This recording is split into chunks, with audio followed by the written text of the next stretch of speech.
Of the three possible lens movements, this one is the tilt. All of the movements can be used to emphasize physical movements, but with the tilt, it's primarily used to show things above or below your current frame.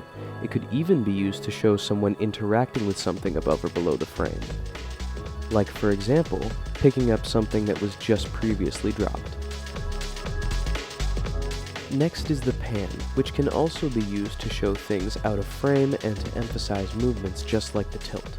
Only this time, the pan is moved left to right rather than up and down with the tilt.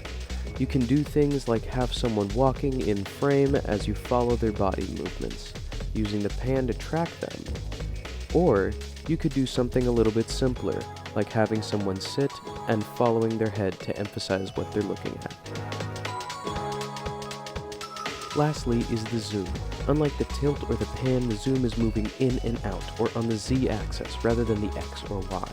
Zooming in can be used to almost cause a claustrophobic sensation, where zooming out can show some more of your scene that was previously hidden, or it can give a scene some more impact that wasn't there before.